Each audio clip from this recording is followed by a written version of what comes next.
오늘로 룻기 강해를 마칩니다. 룻은 이방 여자라는 한계를 넘어서 마침내 이스라엘 백성 공동체의 일원이 되었고 다윗의 조상이 되었습니다. 룻을 통하여 공동체의 일원이 된다는 것, 그것이 무슨 의미인지 함께 생각해 보도록 하겠습니다. 우리나라는 만 19세가 되면 성년이 됩니다. 5월 21일은 성년의 날이고, 이를 기념해서 5월 셋째 주 월요일 날 단체들 중에는 성년식을 하는 곳도 있습니다. 그러나 이 성년 의식에 참여하지 않는다고 해서 성년이 되는데, 성인이 되는데 아무런 문제는 없습니다. 하지만 우리나라 조선시대만 해도 성년식은 반드시 거쳐야 하는 의례였습니다. 여러분 혹시 관혼상제라고 들어보셨죠? 사람이 태어나서 반드시 치루어야 될 4가지 의례를 관혼상제라고 합니다. 그 중에서 첫째가 관례였습니다. 관례. 이 관례라는 것은 성년이 된 남자에게 상투를 트고 또 갓을 씌워주는 의식입니다. 여성에게는 쪽을 지어주고 비녀를 꽂아주었는데 비녀 개자를 써서 계례라고 하였습니다. 옛날 사람들은 이 관례를 혼례보다 더욱 중요하게 생각했습니다. 미혼이더라도 관례를 치른 사람은 어른으로 대우를 하였습니다. 하지만 반대로 관례를 치르지 않아서 갓을 쓰지 않은 사람은 아무리 나이가 많아도 하대를 하였습니다. 이것이 당시 조선시대의 모습이었습니다. 지금도 아프리카나 제3세계의 어떤 부족은 이 성년의식을 매우 중대한 과정으로 여깁니다. 반드시 치릅니다. 성년의식, 인문의식을 치러야만 어른으로 인정하고 전사로 인정하고 공동체의 일원으로 받아줍니다. 지금은 이들 부족에만 남아있지만 이들 부족은 우리 고대의 인류의 보편적인 문화를 지금도 가지고 있는 것이므로 우리들은 원래부터 이렇게 성년이 되는 것은 매우 중요한 과정이었습니다. 이 부족들의 성년의식은 이 부족들이 가지는 성년의식에 공통적인 3가지 과정이 있습니다. 첫째는 육체적 고통을 견디는 과정을 꼭 거칩니다. 문신을 하기도 하고 혹은 몸에 상처를 내기도 합니다. 또 어떤 부족은 몸에 구멍을 뚫고 고리를 달기도 하죠. 또 어떤 부족은 높은 곳에서 뛰어내리는 일을 하게 합니다. 그리고 둘째, 어떤 과정을 거치냐 하면 성과 사랑의 신비에 대해서 가르쳐 줍니다. 그래서 이 성년식 날 할례를 하는 부족이 아직도 있습니다. 또 3번째로는 성년의식에 있어서 자기 부족의 역사를 꼭 가르쳐 줍니다. 우리 부족이 어떻게 생겨났으며 우리 부족에는 어떤 용사들이 있었으며 어떤 영웅들이 있었고 또 어떤 전쟁이 있었는지 아주 부족의 역사를 자세히 가르쳐 줍니다. 자, 정리하면 한 공동체의 어른이 된다는 것, 또 한 공동체의 일원이 된다는 것은 3가지 과정을 꼭 거쳐야 됩니다. 첫째, 고통을 견뎌야 됩니다. 둘째, 사랑을 배워야 됩니다. 셋째, 부족의 역사를 알아야 됩니다. 그래야 한 부족의 일원이 될 수가 있고 한 공동체의 어른이 될 수가 있는 것입니다. 자, 이 성년의식의 과정을 우리가 생각해 볼 때 우리 한국의 부모들이 자녀에게 어떻게 해야 될지에 대해서 우리가 한번 고민해 봐야 되겠습니다. 우리 한국의 대부분의 부모들은 자녀가 자기가 겪었던 고통을 겪지 않기를 바랍니다. 사랑의 마음으로 말이죠. 이 고통과 이 고난은 내가 겪을 테니 너는 꽃길만 걷도록 하거라. 이것이 부모의 마음이죠. 그런데 어쩌면 우리가 이렇게 아이들을 키웠기 때문에 미성년의 어른들이 그렇게 많은 것은 아닙니다. 또 성년 의식을 통해서는 반드시 성과 사랑의 아름다움에 대해서 그 책임에 대해서 배워야 되는데 부모들이나 이 사회 어른들이 가르쳐주지 않으니까 우리 아이들이 동영상이나 여러 가지 매체를 통해서 성과 사랑에 대해서 배우게 되어버렸습니다. 그러다 보니 잘못된 성의식을 가지고 또 책임지지 않는 그냥 인스턴트 사랑에 그런 사랑이 넘쳐나는 그런 사회가 되어버린 것은 아닌지 우리가 깊이 고민해 봐야 되겠습니다. 또한 세 번째로 우리가 공동체의 역사에 대해서 어떻게 가르쳤는가, 혹은 제대로 가르쳤는가, 혹은 역사에 대해서 시험에 나오지 않으니까 뭐 배울 필요 없다고 생각하고 무시하지는 않았는가, 우리 이 사회를 한번 반성해 봐야 될 것입니다. 자, 룻기를 통해서 우리는 룻이라는 사람이 자신이 인생에 있어서 큰 고통과 고난의 시기를 잘 겪어냈다는 것을 우리는 배웠습니다. 그는 이스라엘에서 모압이라는 곳으로 이민 온 사람의 가정에 시집을 갔습니다. 이 자체가 이미 힘든 일이죠. 그런데 시집간 지 얼마 되지 않아서 남편이 죽어버렸습니다. 또 시아버지마저 없었기 때문에 이 룻은 절대 가난에 처해만 했었습니다. 절대 가난을 겪어내야만 했었습니다. 친정으로 돌아갈 것인가, 시집에 남아서 이스라엘 사람의 일원으로 살 것인가를 결정하는 것은 매우 고통스러운 결정이었음을 우리는 잘 알고 있습니다. 그러나 룻은 이 고통의 시간을 잘 견뎌냈습니다.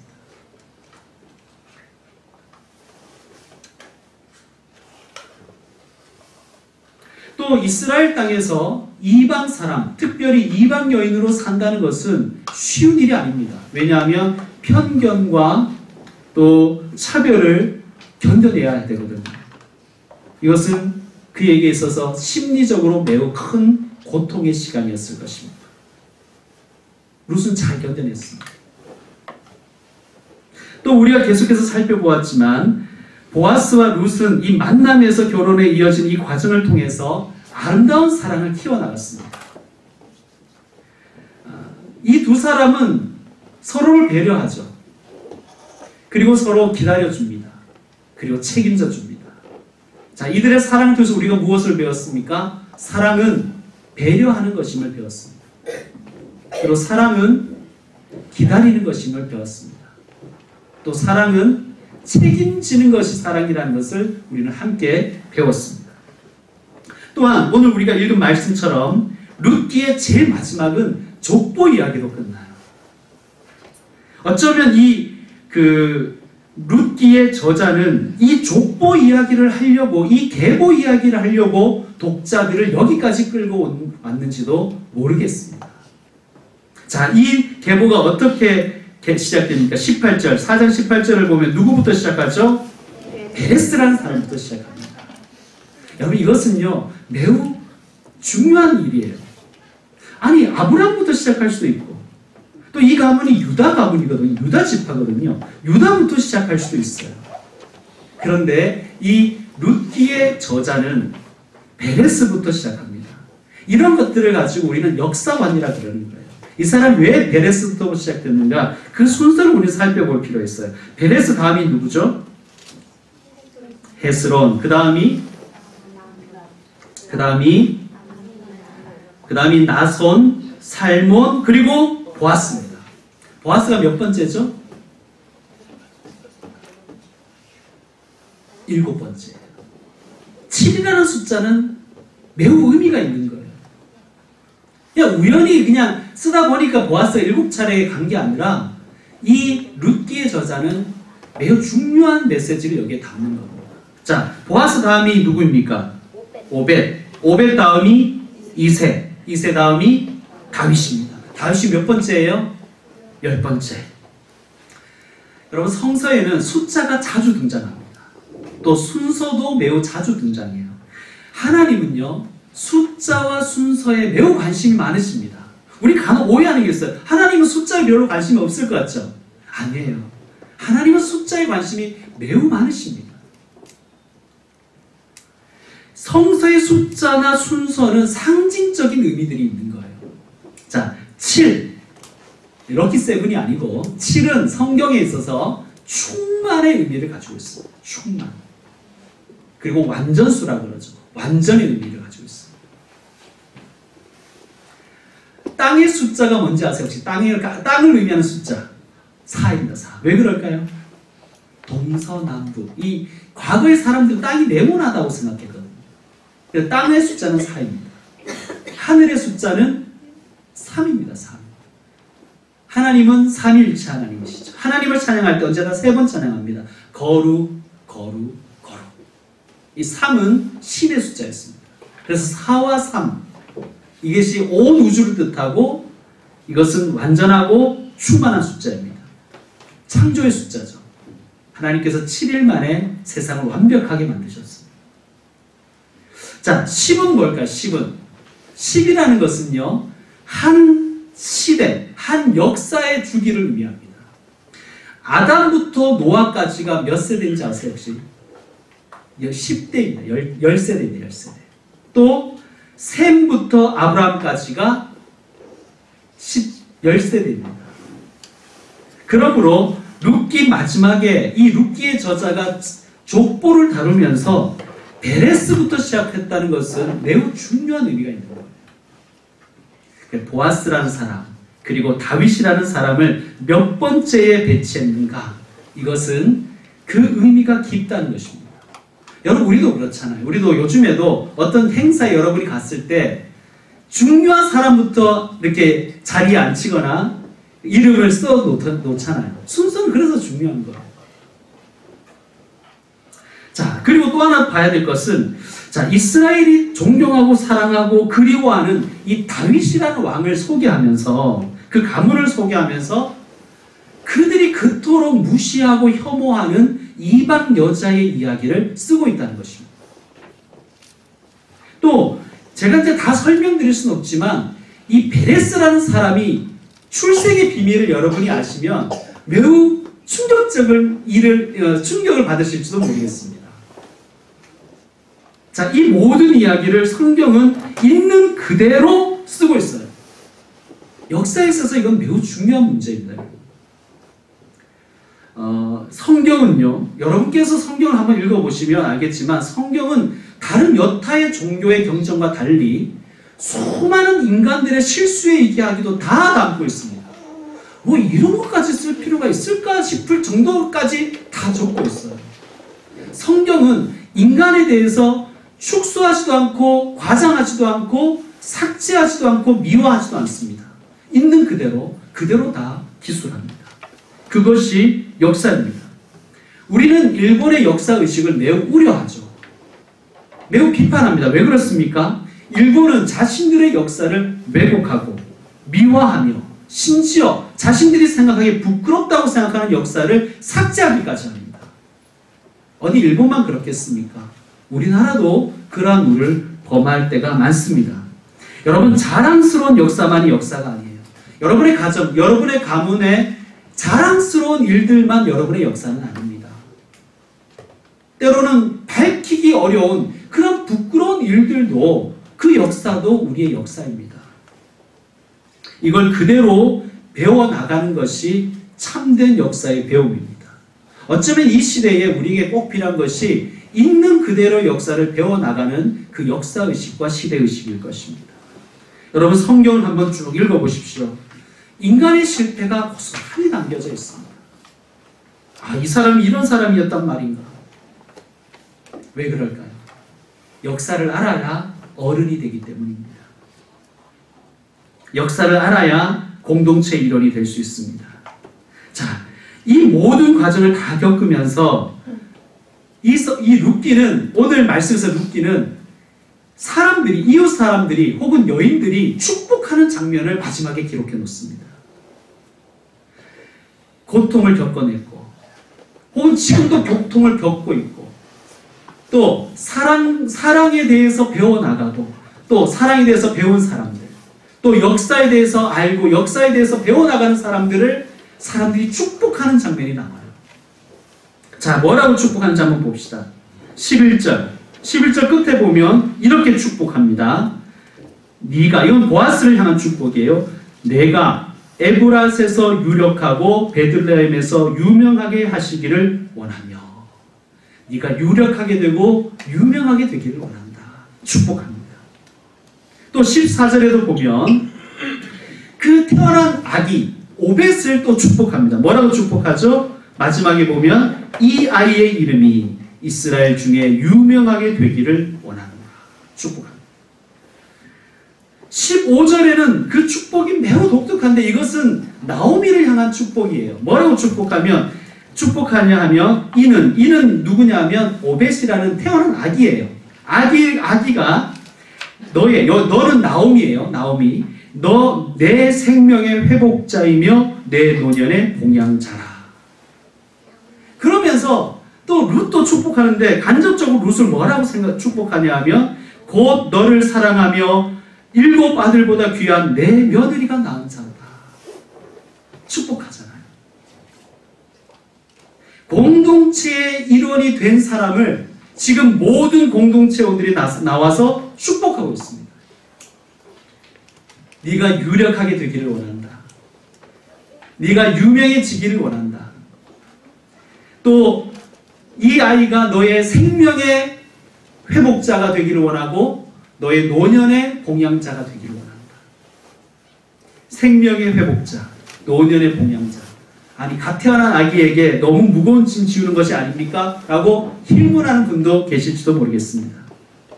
왜냐하면 그런데 이 말씀, 이 축복의 단어가 굉장히 중요해요. 여러분 혹시 야훼라고 들어보셨습니까? 원래 여호와를 정확하게 발음하면 야훼입니다. 야훼. 근데 이 여호와 혹은 야훼라는 이름에 가지는 두 가지 뜻이 있어요. 첫째는 야훼라는 이름은 생명의 창조자라는 뜻을 가지고 있어요. 생명의 창조자, 크리에이터라는 뜻을 가지고 있습니다. 또 하나는 창조만 하고 내버려 둔 것이 아니라 그 창조의 지탱자, 봉양자라는 의미를 동시에 가지고 있습니다. 지금 이 아이를 향해서 너는 할머니, 그러니까 나오미의 생명의 회복자가 되고 노년의 봉양자가 되라고 축복한 이 축복은 어떤 뜻이냐면 이 아이는 하나님의 축복을 받아 태어난 아이며 동시에 사람들에게 축복을 흘려보내는 아이가 될 것이라는 그런 축복입니다. 예언입니다. 여러분 이 세상에 온 아기들이 얼마나 복된 존재입니까? 그 아이 자체가 복되고요. 그리고 그 아이를 통해서 우리는 얼마나 많은 사랑을 이 아이를 통해서 우리는 받고 있습니까? 이 아이를 통해서 우리가 얼마나 행복해집니까? 하나님께서 한 생명을 우리에게 보내주셨다는 것은 그러므로 이건 고통 사건이 아닌 거예요. 어디 가정만 그렇겠습니까? 교회도 마찬가지입니다. 교회 공동체에 새로운 분이 온다는 것은 정말 복된 일입니다. 그분 자체도 귀하고 복되지만 그분을 통해서 우리 공동체도 행복해지기 때문입니다. 여러분 그러므로 한 생명이 한 가정에 태어난다는 것은 하나님의 축복입니다. 그리고 세 사람이 우리 공동체의 일원이 된다는 것은 정말 행복한 일입니다. 기뻐하고 행복해 하시기 바랍니다. 자, 이 시간 우리 한번 먼저 나 자신을 여러분 한번 축복해 보십시오. 자, 우리 한번 축복해 봅시다. 나 자신에게 가슴에 손을 얹고 축복해 봅시다. 유력해지고 유명해지라. 여러분 자신을 먼저 사랑할 수 있어야 돼요. 자, 그리고 너는 생명의 회복자가 되고 생명의 봉양자가 되거라. 아멘. 자, 여러분 어느 곳에 가시든지 여러분으로 인하여 그 가정이든 단체든 여러분으로 인하여 생명이 회복되고 생명이 지탱되는 그 복된 삶을 살아가시기 바랍니다. 자, 우리 옆에 있는 사람들, 가족이든 옆에 있는 친구든 옆에 있는 제자들이든 우리 같이 한번 축복해 보십시다. 유력해지거라. 유명해지거라. 생명의 회복자가 되거라. 생명의 봉양자가 되거라. 그렇게 축복하십시다. 여러분 이렇게 공동체의 일원이 된 사람을 사람들이 이렇게 축복을 하잖아요. 우리도 그렇게 살아야 될 것입니다. 이제 말씀 마무리하겠습니다. 여러분 13절 한번 보십시오. 13절 여러분이 한번 읽어주세요. 자, 4장 13절 시작. 이에 보아스가 룻을 맞이하여 아내로 삼고 그에게 들어가더니 여호와께서 그에게 임신하게 하시고 그가 아내를 낳으시라. 아멘. 자, 여러분 룻기를 여러분께서 가만히 다시 한번 읽어보시면요, 하나님이 주어로 등장하는 유일한 장면이 이 장면이라는 것을 여러분 아실 거예요. 여호와께서 그에게 임신하게 하심으로 그가 아들을 낳은지라. 신뢰되는 말씀이지만, 매우 하나님께 신뢰되는 말씀이지만 룻기에서 하나님이 별로 하신 일이 없어요.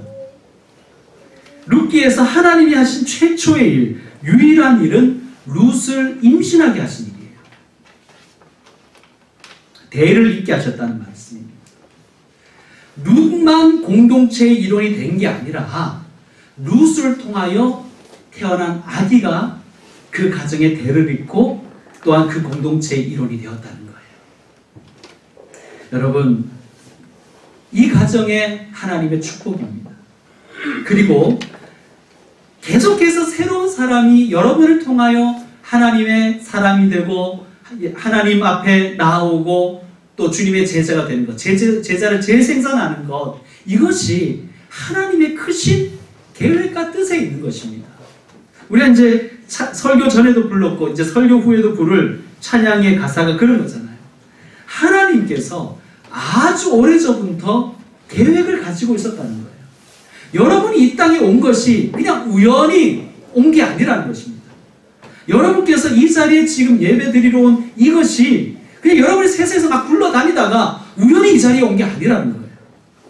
하나님의 뜻이 있었고 하나님의 계획이 있었다는 것입니다. 그래서 이 찬양 어떻게 마무리가 됩니까? 사랑해요, 축복해요. 사랑하고 축복한다는 것이죠. 왜 그렇습니까? 여러분은 그냥 우연히 이 세상에 태어난 것이 아니기 때문에 하나님의 계획과 섭리 가운데 이 땅에 왔다는 것이에요. 그리고 여러분이 이 예배실에 있는 것은 그냥 우연히 낙엽처럼 뒹굴다가 여기 온 게 아니라 하나님의 뜻과 계획 가운데 이곳에 계신 겁니다. 그러니까 우리는 사랑하고 축복하는 것입니다.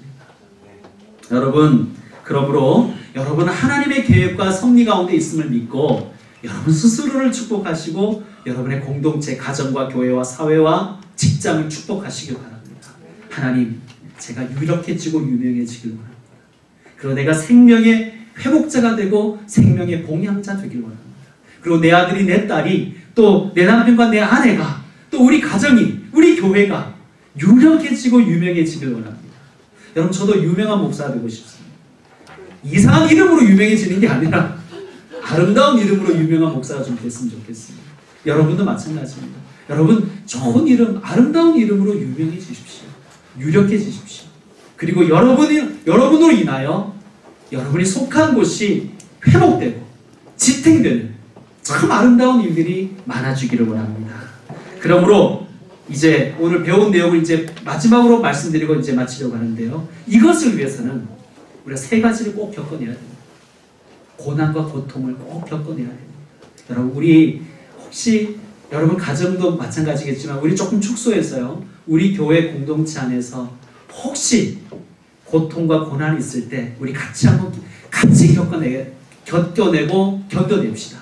그것이 공동체가 되는 방법입니다. 두 번째는 무엇입니까? 사랑을 배워갑시다. 여러분, 사랑은 배우는 거예요. 사랑은 배워나가는 것입니다. 룻과 보아스의 이야기를 통해서 배웠잖아요. 사랑은 기다리는 것이야. 사랑은 배려하는 것이야. 사랑은 책임지는 것이야. 우리 배웠습니다. 하나님께서 우리에게 또 어떤 사랑을 가르쳐 주실지 모르겠어요. 우리 함께 한 공동체가 되어서 사랑을 배워갑시다. 또 마지막 세 번째는 역사를 알아갑시다.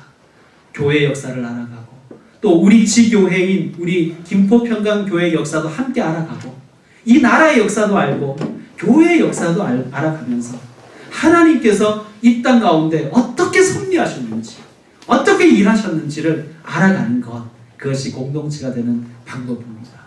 하나님 안에서 아름다운 공동체 이루어 가시는 저와 여러분 되시기를 주의 이름으로 축원합니다. 기도하겠습니다. 있습니다.